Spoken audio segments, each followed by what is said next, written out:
কি হয়েছে শ্রীমন্তী? জবাবে শ্রীমন্তী একটা কাগজ ওর দিকে বাড়িয়ে দিল, যেটা ও আলমারিতে পেয়েছিল। কাগজটার উপর লেখা ছিল সরি। অয়ন নিজেই ওটা লিখে আলমারিতে রেখেছিল, যাতে শ্রীমন্তী ওটা দেখে। হ্যাঁ, আসলে গতকাল যা ঘটেছে তার জন্য ইটস ওকে, আমার তাড়া আছে, অফিস যেতে হবে। একই কথা বারবার বলে আমাকে বিরক্ত করো না। অয়ন মাথা নেড়ে সম্মতি জানাল। তারপর সে নিজেও রেডি হয়ে নিল, কারণ আজ তাকে একবার ব্যাংকে যেতে হবে। রেডি হয়ে দুজনে একসাথেই ব্রেকফাস্ট সেরে নিচে নেমে গেল। তারপর দুজনে নিজেদের গন্তব্যের উদ্দেশ্যে রওনা দিল।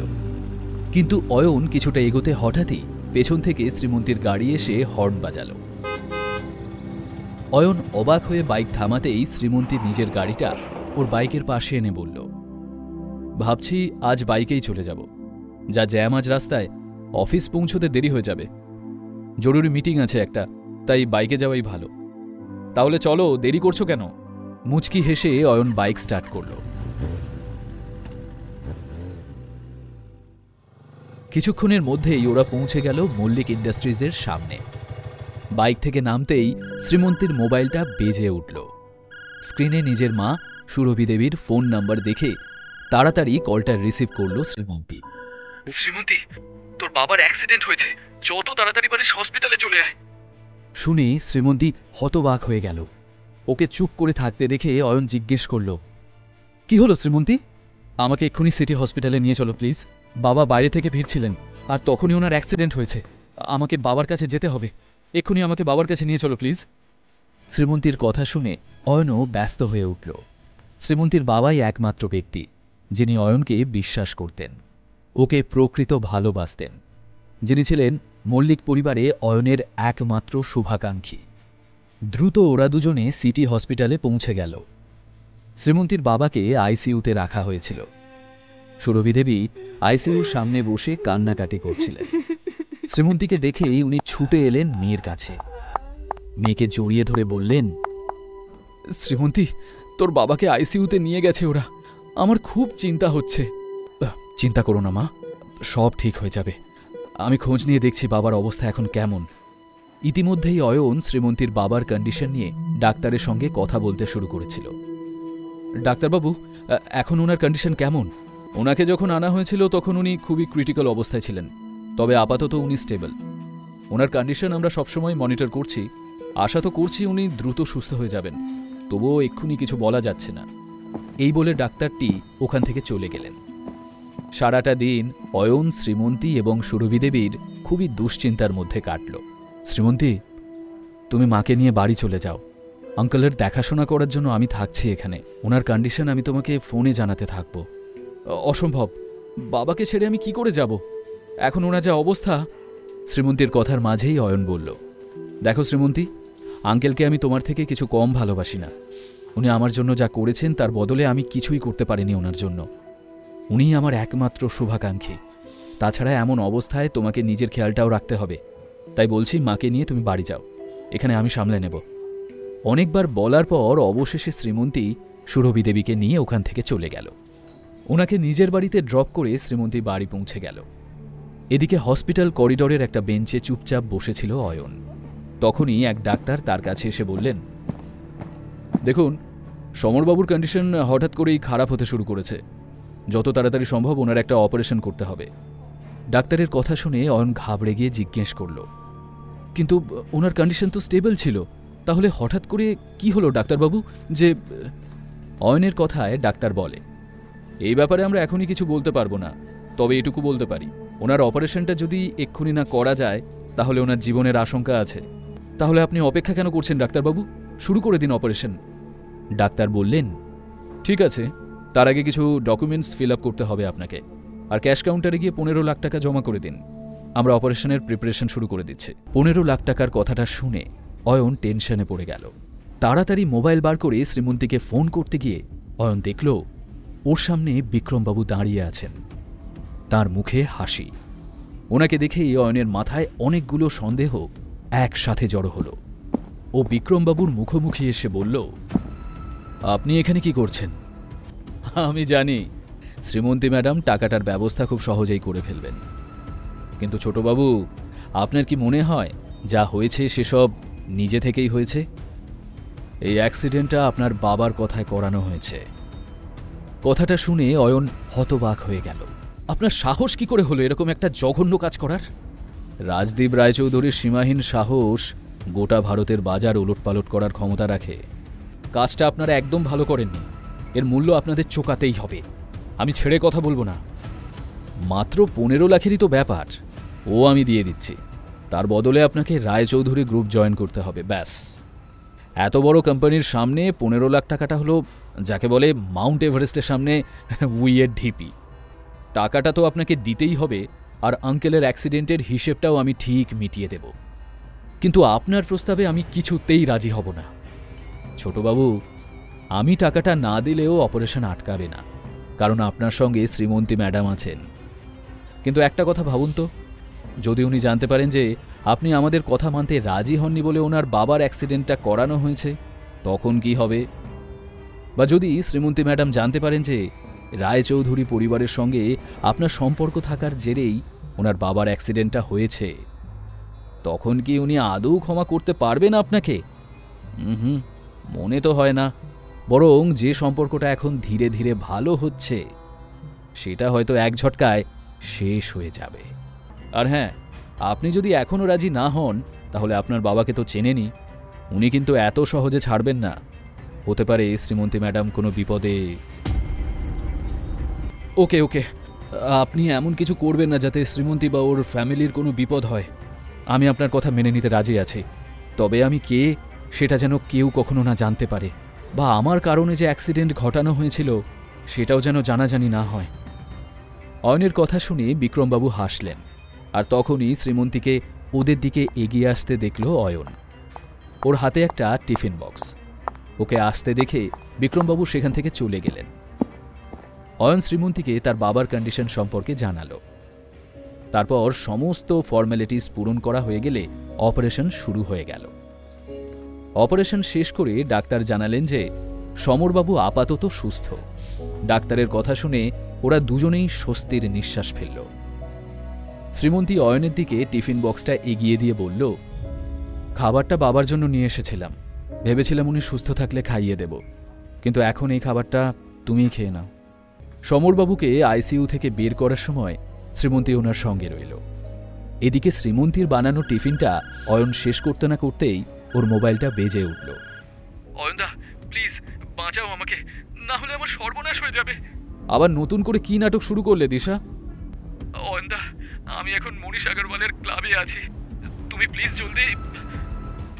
ও দ্রুত শ্রীমন্তীর কাছে গিয়ে বলল, শ্রীমন্তী, আমাকে একটা জরুরি কাজে বেরোতে হবে এক্ষুনি, আমি একটু পরেই ফিরে আসছি। শ্রীমন্তী ওর দিকে ফিরে কোনো উত্তর দেওয়ার আগেই অয়ন ওখান থেকে বেরিয়ে গেল। এদিকে মনীষ আগরওয়ালের ক্লাবে পৌঁছে অয়ন দেখল পুরো ক্লাব খালি, সেখানে কেউ নেই। কেমন একটা ষড়যন্ত্রের আভাস পেল অয়ন। দুরু দুরু বুকে ভেতরে এগোতে যেতেই পেছন থেকে একটা হাত এসে ওর নাকে একটা রুমাল জোরে চেপে ধরল, আর তারপর জ্ঞান হারিয়ে মাটিতে লুটিয়ে পড়ল। ঠিক তখনই দুজন ব্যক্তি এসে দাঁড়ালো সেখানে। চেতনাহীন অয়নের সামনে হাসি মুখে এসে দাঁড়ালো সৌর্য আর দিশা। কি ঘটতে চলেছে অয়নের সঙ্গে? অয়নকে বিপদে ফেলতে কি ষড়যন্ত্র করেছে সৌর্য আর দিশা? অয়ন তার উপর ঘটে যাওয়া এই আকস্মিক আক্রমণ সামলাতে পারল না। একটা সময় সম্পূর্ণ অজ্ঞান হয়ে মাটিতে লুটিয়ে পড়ল অয়ন। অয়নের নাকে চেপে ধরা রুমালটাতে ক্লোরোফর্ম ছিল, আর সে কারণেই জ্ঞান হারিয়েছিল অয়ন। অয়ন অজ্ঞান হয়ে যেতেই ওর সামনে এসে দুজন উপস্থিত হল। তারা হল সৌর্য এবং দিশা। দুজনের মুখে বিজয়ীর হাসি। মনীষ আগরওয়ালকে বলো ওর কাজ শুরু করে দিতে। এরপর কি হলো কিছুই জানা গেল না। পরের দিন যখন অয়নের জ্ঞান এলো, তখন ও দেখল ও নিজের ঘরে। আমি এখানে কি করে এলাম? কাল রাতে কি হয়েছিল আমার সাথে? ওদিকে শ্রীমন্তীর বাবা হসপিটালে রয়েছেন, আর শ্রীমন্তী যদি জানতে পারে আমি বাড়িতে আছি তাহলে কত খারাপ লাগবে ওর। কিন্তু কাল রাতে আমার সাথে কি হয়েছিল সেটা আমাকে জানতেই হবে। অয়ন দ্রুত নিজের মোবাইলটা বের করে দিশাকে ফোন করল। দিশা, এসব কি খেলা চলছে? কোথায় আছো তুমি? তোমার ফোন পেয়ে আমি যখন আগরওয়ালের ক্লাবে গেলাম তখন তুমি সেখানে ছিলে না। তারপর কেউ একজন আমাকে অজ্ঞান করে দিল। জ্ঞান ফিরতে আমি দেখলাম আমি আমার ঘরে আছি। সত্যি করে বলো তো, কি হয়েছে আমার সাথে? সে কি অয়নদা, তোমার কি ওইসব সস্তার নেশা করার অভ্যাস হয়েছে নাকি? আমি তো তোমাকে কোথাও ডাকিনি। তাছাড়া আমি তো শহরের বাইরে আছি। কি সব যাতা বলছো তুমি? শোনো, আমি এখন একটু বিজি আছি, তাই তোমার বাজে কথা শোনার সময় আমার এখন নেই। ঠিক তখনই ওর ফোনে শ্রীমন্তীর একটা মেসেজ এলো। বাবার কন্ডিশন এখন ভালো আছে, ওনাকে খুব শীঘ্রই ডিসচার্জ করে দেওয়া হবে। আপাতত অফিসের জরুরি কাজে আমাকে মল্লিক ইন্ডাস্ট্রিজ আসতে হয়েছে। শ্রীমন্তীর মেসেজটা পড়ে অয়ন স্বস্তির নিঃশ্বাস ফেলল। সেই সময় ওর মোবাইলে বিক্রমবাবুর ফোন এলো। অয়ন ফোনটা রিসিভ করতেই বিক্রমবাবু বললেন, ছোটবাবু, এবার আপনি আপনার কাজ শুরু করতে পারেন। আপাতত আপনার থাকার জন্য সানরাইজ টাওয়ারে একটা ফ্ল্যাট বুক করে দেওয়া হয়েছে। আপনি একবার গিয়ে জায়গাটা দেখে আসতে পারেন। তবে ওখানকার ওনার বিপ্লব সামন্তকে একটু সমঝে চলবেন। লোকটা খুব শেয়ানা, আর যেভাবেই হোক নিজের কাজ হাসিল করে নিতে ওস্তাদ। কিছু একটা ভেবে অয়ন বাড়ি থেকে বেরিয়ে দেখল বাইরে ওর বাইকটা দাঁড় করানো। এই বাইকটাকে নিয়েই ও মনীষ আগরওয়ালের ক্লাবে গিয়েছিল। এই ব্যাপারটা অয়নকে ভাবিয়ে তুলল। অয়ন নিজের মনে মনে বলল, এই ব্যাপারে মনীষ আগরওয়ালের সাথে কথা বলতে হবে। গতকাল রাতে ওর ক্লাবে ঠিক কি হয়েছিল, কিন্তু তার আগে আমাকে একবার সানরাইজ টাওয়ারে যেতে হবে। এই বলে অয়ন দ্রুত গতিতে বাইক ছোটালো সানরাইজ টাওয়ারের উদ্দেশ্যে। সানরাইজ টাওয়ারে পৌঁছে বাইকটা একপাশে পার্ক করল অয়ন। ও ভেতরে ঢুকতে গেলে গেটের সামনে থাকা দুজন গার্ড ওকে আটকে জিজ্ঞেস করল, আরে আরে, এভাবে ভেতরে কোথায় ঢুকে যাচ্ছ? কে তুমি? অয়ন পেছন ঘুরতেই দেখল সেখানে সানরাইজ টাওয়ারের ওনার বিপ্লব সামন্ত দাঁড়িয়ে আছে। তোমরা আদৌ জানো তোমাদের সামনে কে দাঁড়িয়ে আছেন? আমি কে তা এদের জানানোর কোনো প্রয়োজন নেই মিস্টার সামন্ত। ঠিক বলেছেন স্যার, আমি অবশ্য জানতাম যে আপনি এখানে আসবেন, কিন্তু গার্ডদের বলে রাখার ব্যাপারটা মাথা থেকে একদম বেরিয়ে গেছিল। আপনার জন্য স্পেশাল লাঞ্চের ব্যবস্থা করে রেখেছি স্যার, একটু সেবা করার সুযোগ আমাকে দিন। এই বলে বিপ্লব সামন্ত অয়নকে ভেতরে নিয়ে গেল। ভেতরে এসে অয়ন দেখল খুব সুন্দরভাবে টেবিল সাজানো হয়েছে। দারুণ জাঁকজমকের সঙ্গে লাঞ্চের আয়োজন করেছিল বিপ্লব সামন্ত। হয়তো সে ভেবেছিল যে অয়ন রায়চৌধুরীকে হাতে রাখতে পারলে তাদের নিজেরই লাভ হবে। আপনার সানরাইজ টাওয়ার ধীরে ধীরে বেশ পপুলার হচ্ছে, কিন্তু আমার মনে হয় এই বিল্ডিংগুলো যদি আরও এক্সপ্যান্ড করা যায় তাহলে এর পপুলারিটি আরও বাড়বে। অনেক বড় বড় লোক এখানে ফ্ল্যাট নেবেন। আপনি ঠিকই বলেছেন মিস্টার রায়চৌধুরী, কিন্তু তার জন্য অনেক টাকার দরকার, যে এই মুহূর্তে আমার কাছে নেই। আপনি যদি চান তবে আমি আপনার প্রজেক্টে ইনভেস্ট করতে পারি। এটা তো আমার কাছে পরম সৌভাগ্যের বিষয়। আপনার এই প্রস্তাবে আমি এক বাক্যে রাজি। এভাবে লাঞ্চ করতে করতেই ওদের মধ্যে একটা ডিল ফাইনাল হয়ে গেল। গোটা বিষয়টায় বিপ্লব সামন্ত খুবই খুশি হল। সে অয়নকে বাইরে ছাড়তে এসে বলল, আশা করছি খুব শীঘ্রই আবার আমাদের দেখা হবে। আর আপনার বাইকটা আমার দারোয়ান নষ্ট করে দিয়েছে, তার জন্য রিয়েলি সরি। আমি এর ক্ষতিপূরণ দিতে চাই, আপনি প্লিজ না করবেন না। ইতিমধ্যেই বিপ্লব একজনকে কিছু একটা ইশারা করতেই সে বিপ্লবের স্পোর্টস কারটা নিয়ে অয়নের সামনে হাজির করল। অয়ন সেই গাড়িটায় উঠে বসে ড্রাইভ করে বেরিয়ে গেল। এদিকে গাড়িটা নিয়ে অয়ন শ্রীমন্তীর অফিসের সামনে এসে দাঁড়াল। আজও এই গাড়ি করেই শ্রীমন্তীকে বাড়ি নিয়ে যেতে চাইছিল। অফিস থেকে বেরিয়েই শ্রীমন্তী অয়নকে ওই গাড়িতে দেখে বলল, এসবের মানে কি? এত দামি গাড়ি ভাড়া নেওয়ার কি দরকার ছিল? তুমি টেনশন করো না, এটা আমার এক বন্ধু আমাকে ব্যবহার করতে দিয়েছে। চলো যাওয়া যাক। এই বলে অয়ন গাড়ির দরজা খুলে দিলে শ্রীমন্তী গাড়িতে উঠে বসল। তারপর ওরা দুজনেই বাড়ির উদ্দেশ্যে রওনা দিল। যেতে যেতেই অয়নের মোবাইলে একটা মেসেজ ঢুকল। ও এক হাতে স্টিয়ারিং ধরে অপর হাতে মোবাইল অন করতেই দেখল সৌর্যর মেসেজ এসেছে। মেসেজটা ওপেন করতেই অয়নের হাতটা কেঁপে গেল। শ্রীমন্তী চমকে উঠে জিজ্ঞেস করল, কি হলো? কিছু না তো। সৌর্য মেসেজে বেশ কয়েকটা ফটো পাঠিয়েছিল অয়নকে। মেসেজটা দেখে অয়নের মাথা খারাপ হওয়ার জোগাড় হল। শ্রীমন্তী আশ্চর্য হয়ে অয়নকে দেখতে দেখতে বলল, তোমার যদি কোনো প্রবলেম হয়ে থাকে তবে আমাকে বলতে পারো। অয়ন কোনো জবাব দিল না। কিছুক্ষণের মধ্যেই ওরা বাড়ি পৌঁছে গেল। ওনার বাড়িতে আগে থেকেই সুরভি দেবী সৌর্য এবং দিশার সঙ্গে উপস্থিত ছিলেন। রাগে ওনার মুখ চোখ লাল হয়ে উঠেছিল। সামনের টেবিলেই রাখা ছিল অয়ন আর শ্রীমন্তীর ডিভোর্সের কাগজপত্র। শ্রীমন্তী আর অয়ন বাড়ি পৌঁছাতেই সুরভি দেবী ওদের কাছে এসে চিৎকার করে উঠলেন, অয়ন, তুমি আর এ বাড়িতে চৌকাট পেরোনোর দুঃসাহস দেখিও না।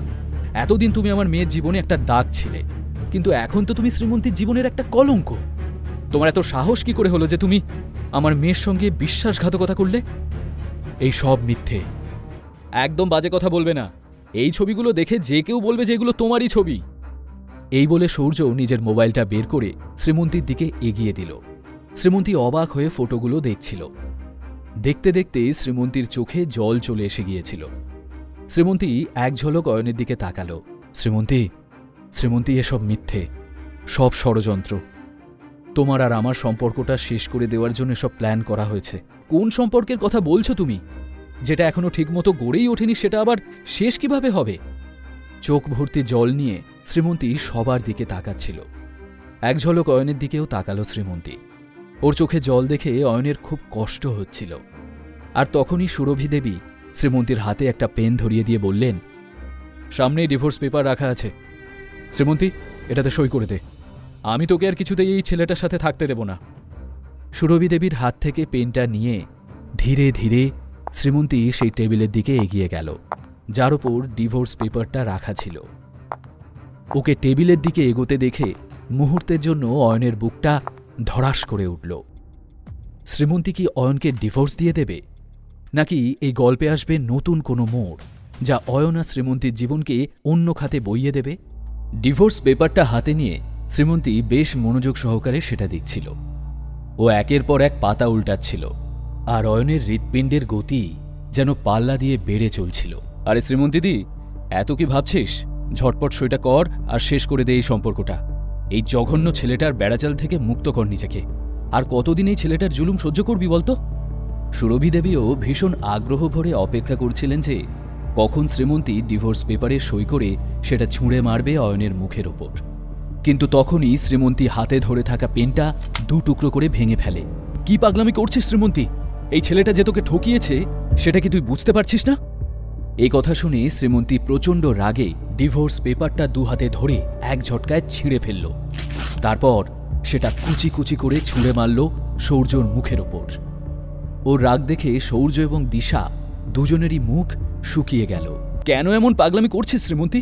হ্যাঁ, আমি পাগল হয়ে গেছি। আমার আর অয়নের সম্পর্কটা ভাঙার জন্য এরা দুজনে কতটা নিচে নামতে পারে আমার আজ দেখা হয়ে গেল। সব বোঝা হয়ে গেছে আমার। কিন্তু আমি এটা ভেবে অবাক হচ্ছি যে তুমিও এদের কথা বিশ্বাস করলে। তুই কি বলতে চাইছিস শ্রীমন্তী? মনীষ আগরওয়াল আমার কাছে ক্ষমা চাইতে এসেছিল। ওই আমাকে জানালো যে সৌর্য আর দিশা কিভাবে মিথ্যে নাটক করে অয়নকে ক্লাবে ডেকে নিয়ে গিয়েছিল। মনীষ নিজেও এ কাজে ওদের ভালো মতো সাহায্য করেছিল। শ্রীমন্তীর কথাগুলো শুনে সৌর্য আর দিশা দুজনেরই মুখ কালো হয়ে গেল। মনীষ আগরওয়ালটাকে কেউ তোমাকে ভুল খবর দিয়েছে শ্রীমন্তীদি। মনীষ আগরওয়াল আমাকে সিসিটিভি ফুটেজ দেখিয়ে পুরো প্রমাণ দিয়েছে। এই ফটোগুলো দেখার পরেও অয়ন আমাকে কিচ্ছু জানায়নি। তার একটাই কারণ, ও আমাদের সম্পর্কটা নষ্ট করতে চায়নি। আর তোরা অয়নের বিরুদ্ধে ষড়যন্ত্র করার জন্য কত দূর যেতে পারিস তা আমি আজ দেখে নিলাম। প্লিজ প্লিজ শ্রীমন্তী, শান্ত হও। শ্রীমন্তী সৌর্য আর দিশার দিকে তাকিয়ে কঠিন স্বরে বলল, বেরিয়ে যা আমার বাড়ি থেকে, না হলে আমি ঘাড় ধাক্কা দিয়ে তোদের বের করে দিতে বাধ্য হব।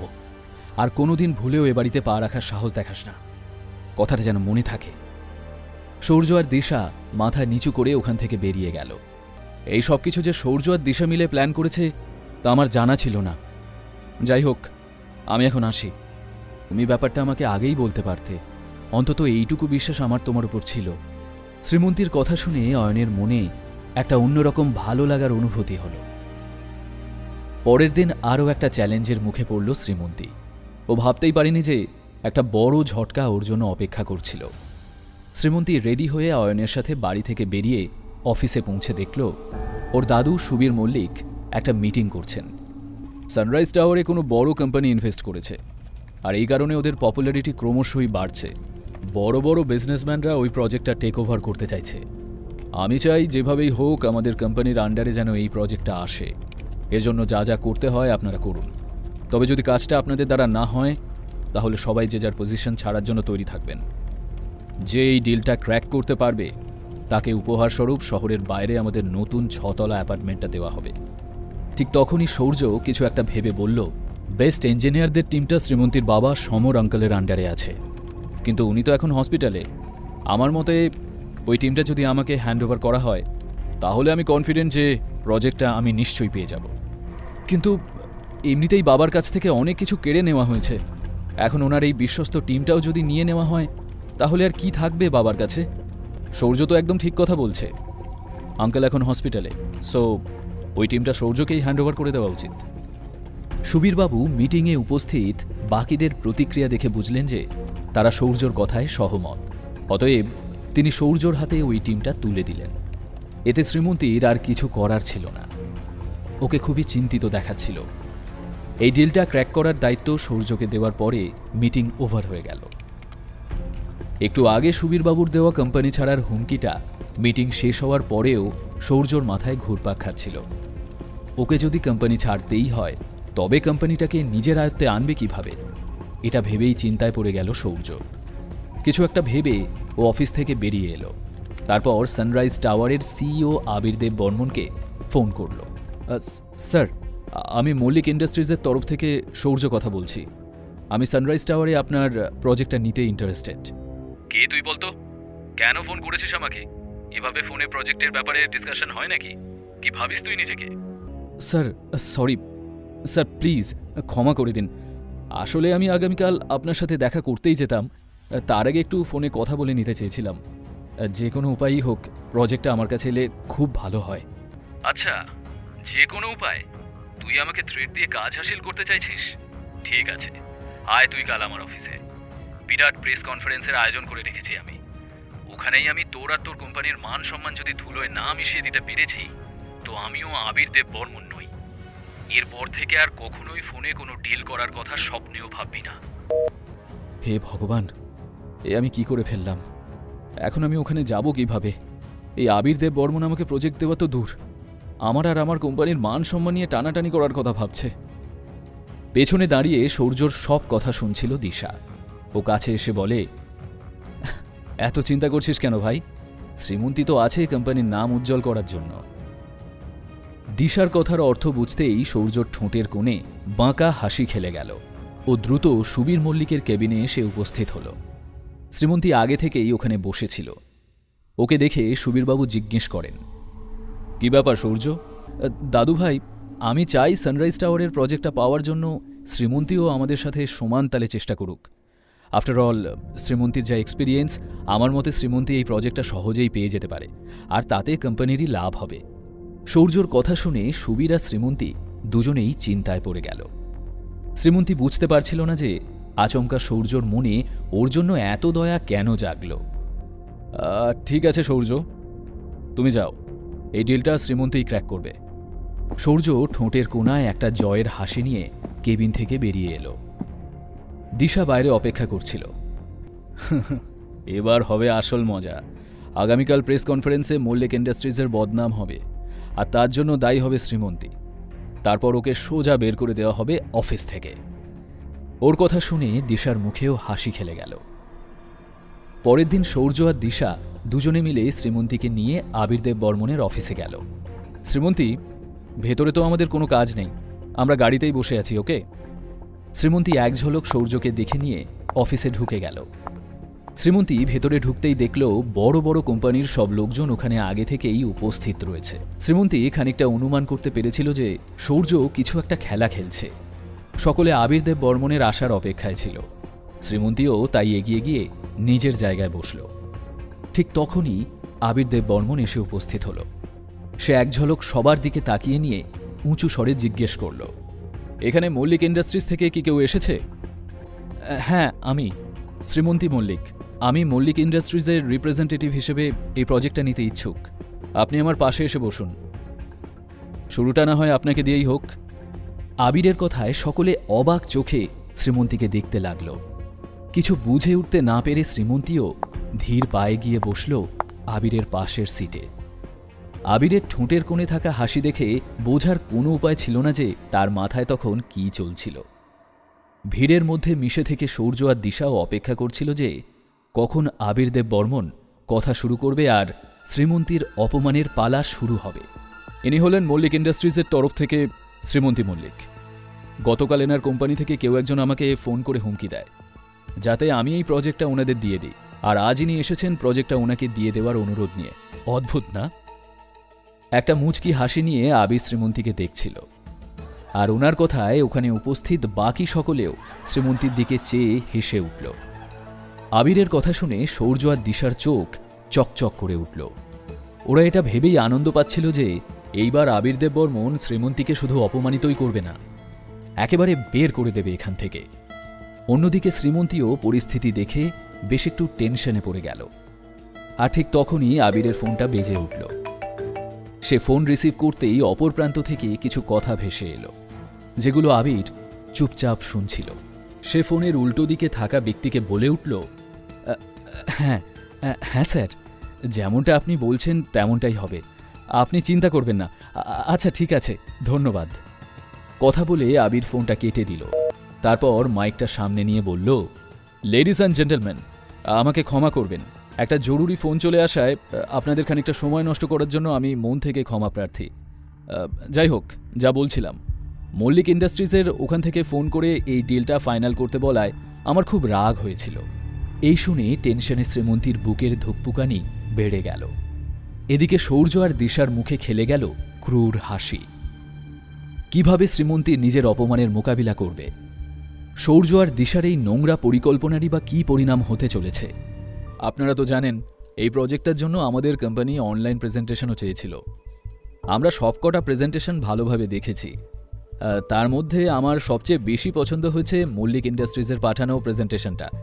আমার মতে এই প্রজেক্টটার আসল দাবিদার শ্রীমন্তী মল্লিক, আর তাই এই প্রজেক্টটা মল্লিক ইন্ডাস্ট্রিজের হাতেই তুলে দেওয়া হলো। আবিরের কথা শুনে সামনে বসা সকলে অবাক হয়ে চেয়ে থাকলো ওর দিকে। শ্রীমন্তী নিজেও একভাবে চেয়েছিল আবির দেববর্মনের দিকে।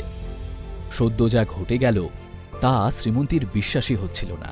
এদিকে আবিরকে হুট করে পাল্টি খেতে দেখে সৌর্য এবং দিশার আশ্চর্যের শেষ ছিল না। একই সঙ্গে দুজনের মুখ রাগে লাল হয়ে উঠল। শ্রীমন্তী কন্ট্রাক্ট সাইন করার জন্য আবিরের কাছে উপস্থিত হল। আবির ডিল ফাইনাল করে শ্রীমন্তীর সাথে হ্যান্ডশেক করলে ওখানে উপস্থিত সকলেই হাততালি দিয়ে উঠল। ঠিক তখনই আবির নিজের ফোন থেকে একটা নাম্বার ডায়াল করল। নাম্বারটা অয়নের নামে সেভ করা ছিল। শ্রীমন্তীর দৃষ্টিও আবিরের ফোনের দিকে যেতেই অয়নের নামটা দেখে ও দারুণ চমকে উঠল। চিন্তা করবেন না, আপনার কথা মতোই সবটা হয়েছে, শ্রীমন্তী আপন মনেই বলল। এই আবির দেববর্মন অয়নের সেই বন্ধুটা নয় তো, যে অয়নকে দামি গাড়িটা দিয়েছিল? নিশ্চয়ই এই সেই বন্ধু। আর আমার মনে হচ্ছে আবির এই কাজটা অয়নের কথাতেই করেছে। ভিড়ের মধ্যে বিক্রমবাবুও একপাশে দাঁড়িয়ে পুরো দৃশ্যটা দেখছিল। কাজ হয়ে গেছে ছোটবাবু, আপনার কথা মতো আবির দেববর্মন প্রজেক্টটা শ্রীমন্তী ম্যাডামকে হ্যান্ড ওভার করে দিয়েছে। ওনাকে আমার তরফ থেকে একটা ভালো গিফট পাঠিয়ে ধন্যবাদ জানিয়ে দেবেন। কিছু পরে শ্রীমন্তীও বেরিয়ে গেল ওখান থেকে। এদিকে সুবীর মল্লিক সামনে থাকা টিভিতে নিউজ দেখছিলেন। নিউজে দেখাচ্ছিল বিখ্যাত সানরাইজ টাওয়ারের সবথেকে বড় প্রজেক্টটার দায়িত্ব তুলে দেওয়া হলো মল্লিক ইন্ডাস্ট্রিজের হাতে। এই ডিলের দরুন মল্লিক ইন্ডাস্ট্রিজের শেয়ারের দাম এই মুহূর্তে চড়চড় করে বাড়ছে। খবরটা দেখে সুবীর মল্লিক দারুণ খুশি হলেন। সত্যিই শ্রীমন্তী, আজ তুমি ফাটিয়ে দিয়েছ। ঠিক সেই মুহূর্তে দরজায় মৃদু টোকা পড়ল, আর দরজা খুলে ভেতরে প্রবেশ করল শ্রীমন্তী। এসো এসো দিদিভাই, আমি এতক্ষণ ধরে তোমারই অপেক্ষা করছিলাম। আজ তুমি দারুণ কাজ করেছ। I am so proud of you. বলো, কি গিফট চাও তুমি? দাদু ভাই, আমার বাবার সঙ্গে যে ইঞ্জিনিয়ারদের টিমটা কাজ করছিল তাদেরকে প্লিজ আমার আন্ডারে কাজ করতে দাও। ইতিমধ্যে সৌর্য আর দিশাও গোমরা মুখে সুবীরবাবুর সামনে এসে দাঁড়ালো। ঠিক আছে শ্রীমন্তী, ওই ইঞ্জিনিয়ারদের টিমটা আমি তোমাকেই দিয়ে দিলাম, আর সেই সঙ্গে শহরের বাইরে মল্লিক ইন্ডাস্ট্রিজের সদ্য তৈরি হওয়া 6 তলা অ্যাপার্টমেন্টটাও তোমাকে দিলাম গিফট হিসেবে।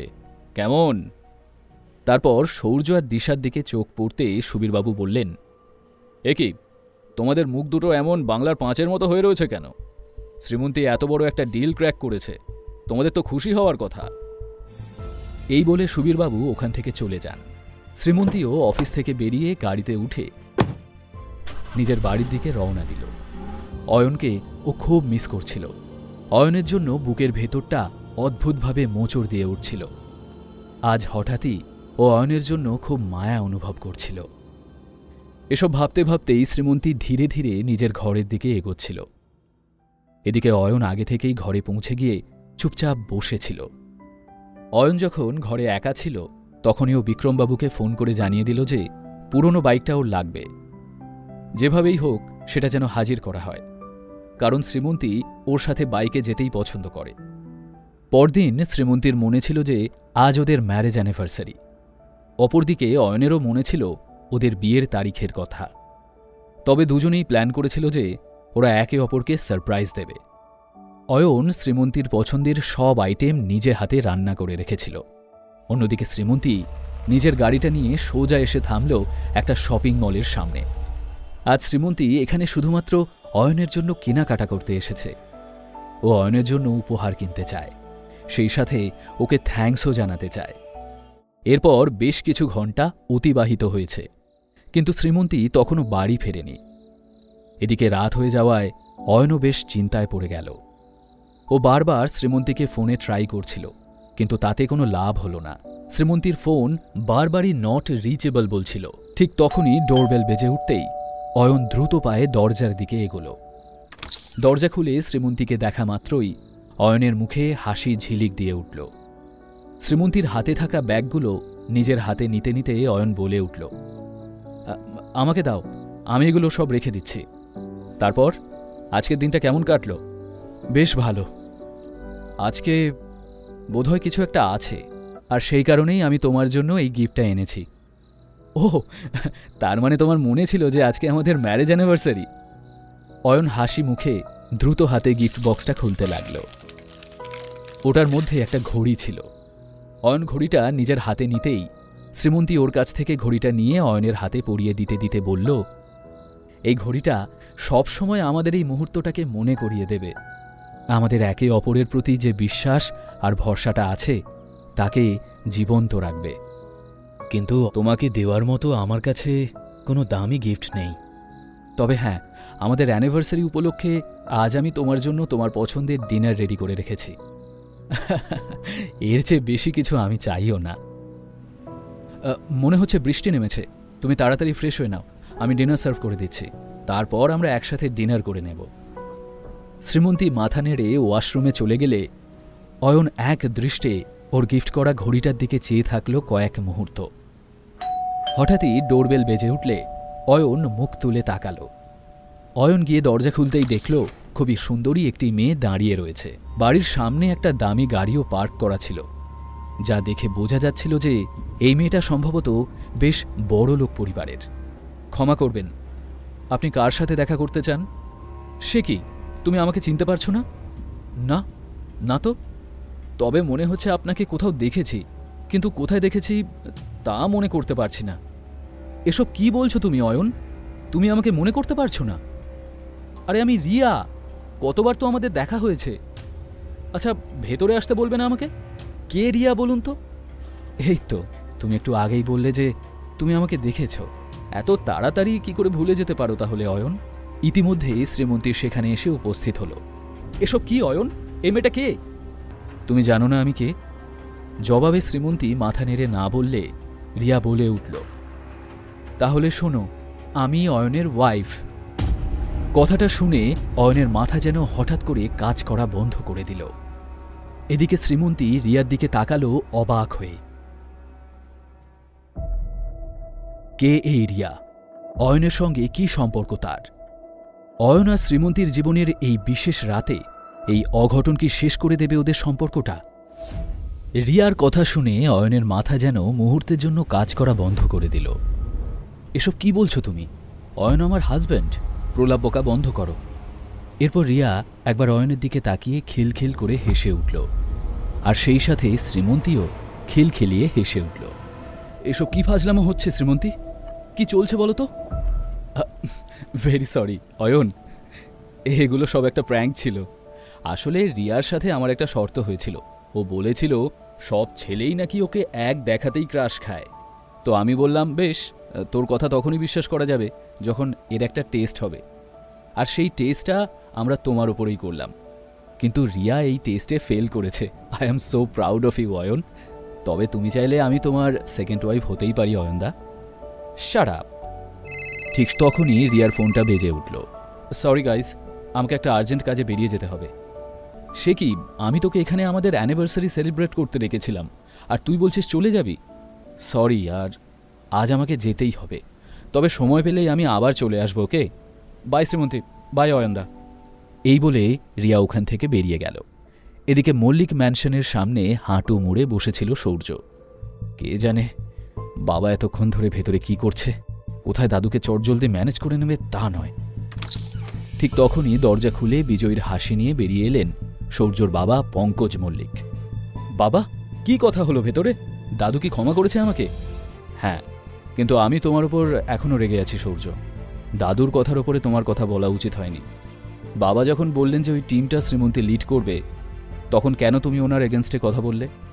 মনে রেখো, উনি আমাদের ফ্যামিলির হেড, তাই ওনার প্রতিটা সিদ্ধান্তকে আমাদের রেসপেক্ট করা উচিত। আই এম সরি বাবা, আমি খেয়াল রাখবো এমন ঘটনা যাতে আর না ঘটে।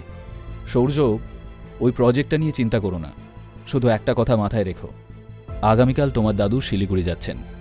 উনি বেরোনোর আগে আমাদের একবার ওনার সাথে দেখা করতে হবে, বুঝেছ? ওর বাবার কথার আসল মানেটা বুঝতে অসুবিধা হলো না সূর্যর। এদিকে অয়ন আর শ্রীমন্তী যে যার নিজের ঘরে শুয়েছিল। শুয়ে থাকলেও শ্রীমন্তীর ঘুম আসছিল না, ভীষণ একা লাগছিল ওর। অয়নের কথা বারবার মনে পড়ে যাচ্ছিল শ্রীমন্তীর। কিছু একটা ভেবে শ্রীমন্তী বিছানা থেকে উঠে ধীর পায়ে নিজের ঘর থেকে বেরিয়ে অয়নের ঘরের দিকে এগিয়ে গেল। অয়ন হঠাৎ করে দরজা খুলতেই ঠিক সামনে শ্রীমন্তীকে দাঁড়িয়ে থাকতে দেখল। তুমি এখানে? কিছু দরকার আছে? অয়নের প্রশ্ন শুনে শ্রীমন্তী যেন ভাষা হারিয়ে ফেলল। আসলে আমার রুমের লাইটটা জ্বলছে না। ও, এই ব্যাপার, আমি এক্ষুনি ঠিক করে দিচ্ছি। থাক, তার আর প্রয়োজন নেই। আজ শ্রীমন্তীর হলোটা কি? ও এমন বিহেভ কেন করছে? অয়ন কনফিউজড হয়ে গেল। ওর কনফিউশন দেখে শ্রীমন্তী নিজের কথাটা এক্সপ্লেন করে বলল, মানে আজকের রাতটা আমি এ ঘরেই শুয়ে পড়ছি। আচ্ছা বেশ, তুমি তাহলে এ ঘরে শুয়ে পড়ো, আর আমি তোমার রুমে চলে যাচ্ছি। অয়নের কাছে এই জবাবটা আশা করেনি শ্রীমন্তী, তাই ও বলল, থাক, ছেড়ে দাও, আমি তোমাকে কোনো অসুবিধায় ফেলতে চাই না। তুমি শুধুই চিন্তা করছো শ্রীমন্তী, সামান্য একটা বাল্ব ঠিক করতে হবে তো, এ আর এমন কি অসুবিধা? আমি বাল্বটা চেঞ্জ করে তোমার রুমের সোফাতে শুয়ে পড়ব। থাক, বাদ দাও। অয়ন কনফিউজড হয়ে শ্রীমন্তীর দিকে তাকিয়ে জিজ্ঞেস করল, সে কি, বাল্বটা ঠিক করতে হবে না? ঘুমানোর সময় তো আর আমি আলো জ্বালিয়ে রাখব না। এনিওয়ে, তুমি শুয়ে পড়ো।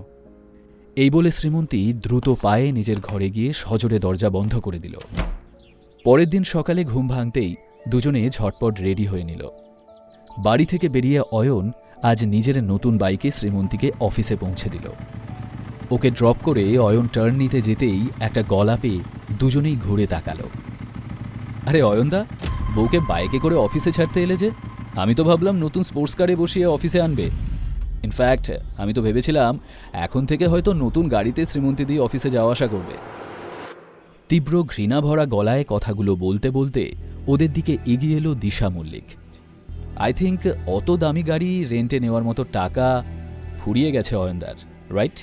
অয়ন বরাবরের মতোই দিশার কথাটা শুনেও না শোনার ভান করল। সানরাইজ টাওয়ারে ওর ফ্ল্যাটের পার্কিংয়ে ওই গাড়িটা এখনও রয়েছে, কিন্তু দিশাকে সে কৈফিয়ত দেওয়ার প্রয়োজন দেখল না। অয়ন চুপ করে থাকলেও শ্রীমন্তী কিন্তু দিশার টিপ্পনি শুনে নিজের দিন শুরু করতে একেবারেই রাজি ছিল না।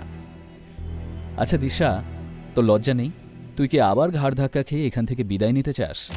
ঠিক যেভাবে সেদিন তোকে আর সূর্যকে আমি আমার বাড়ি থেকে বের করে দিয়েছিলাম। সানরাইজ টাওয়ার থেকে ডিলটা তুই পেয়ে গেছিস বলে এত উঠছিস, তাই না? কিন্তু শ্রীমন্তী দি, তুই কি এটা জানিস যে দাদু তোকে এই প্রজেক্টটা থেকে বের করে দিয়েছেন? দিশার কথা শুনে শ্রীমন্তী স্তব্ধ হয়ে গেল। ও বুঝতে পারছিল না এটা কি করে সম্ভব। গতকালই তো ও ডিলটা জিতে দাদুকে খুশি করল, তাহলে আজ কেন হঠাৎ করে এই প্রজেক্ট থেকে দাদু ওকে সরিয়ে দেবেন? তবে অয়ন খুব একটা অবাক হল না। সে মনে মনে ভাবল, এমন কিছু একটা যে ঘটতে পারে আমি আগেই অনুমান করেছিলাম। শ্রীমন্তীর দাদুকে কনভিন্স করার জন্য সূর্য আর পঙ্কজবাবু যে কোনো সীমা অতিক্রম করতে পারে। এদিকে দুশ্চিন্তায় শ্রীমন্তীর বুকের ভেতরটা যেন শুকিয়ে যাচ্ছিল। বোকা কোথাকার, একটু বেশি স্বপ্ন দেখে ফেলেছিস শ্রীমন্তীদি। বাস্তবে ফিরে আয় এবার। এসবের মানেটা কি? আমাকে এখনই দাদুভাইয়ের সাথে একবার দেখা করতে হবে। কোথায় তিনি? শ্রীমন্তীর প্রশ্নের জবাব দিশা নয়, শৌর্য দিল। গম্ভীর গলায় বলল, দাদু তো শিলিগুড়ি গেছেন। বলছিলেন কাজের চাপে একটু বেশি স্ট্রেস হয়ে গেছে, তাই একটু বিশ্রাম প্রয়োজন। ও ভালো কথা, যাওয়ার আগে দাদু সানরাইজ টাওয়ারের ওই প্রজেক্টটার দায়িত্ব আমাকে দিয়ে গেছেন, তাই তুইও বরং বাড়ি গিয়ে একটু বিশ্রাম নে। দাদুভাই কিসের ভিত্তিতে এমনটা করলেন? এ কিছুতেই হতে পারে না। কিসের ভিত্তিতে? আই গেস তুই ভুলে গেছিস। এনিওয়ে, মনে করিয়ে দিচ্ছি, আমি শৌর্য মল্লিক, মল্লিক ইন্ডাস্ট্রিজের একমাত্র উত্তরাধিকারী। ভবিষ্যতে এই বংশ, এই পরিবার, এই কোম্পানিকে আমিই এগিয়ে নিয়ে যাব। আমার ইশারাতে ভবিষ্যতে সব কাজ চলবে, আর দাদু এই ভবিষ্যৎটাই দেখতে পেয়েছেন। তার ভিত্তিতেই এই প্রজেক্টটা আমি পেয়েছি। আর ইউ স্যাটিসফাইড নাও? অয়ন যেহেতু মল্লিক পরিবারকে খুব ভালো করে চেনে, তাই ও জানে যে শৌর্যের মিষ্টি কথায় সুবীরবাবু সহজেই গলে গিয়ে নিজের যে কোনো সিদ্ধান্ত বদলে ফেলতে পারেন। তাই অয়ন খুব একটা আশ্চর্য হলো না। অয়নদা, তোমার জানার দরকার নেই বুঝি যে ঠিক কিভাবে তোমার বউ সানরাইজ টাওয়ারের সাথে গতকাল ডিলটা ফাইনাল করে এলো? শ্রীমন্তীর এই অপমান কি মুখ বুজে মেনে নেবে অয়ন, নাকি শ্রীমন্তীর সম্মান রক্ষা করতে আসল সত্যিটা সকলকে জানিয়ে দেবে ও? জানতে হলে শুনতে থাকুন এই গল্পটি শুধুমাত্র পকেট এফএমে। লিঙ্কটি রয়েছে ডেসক্রিপশনে।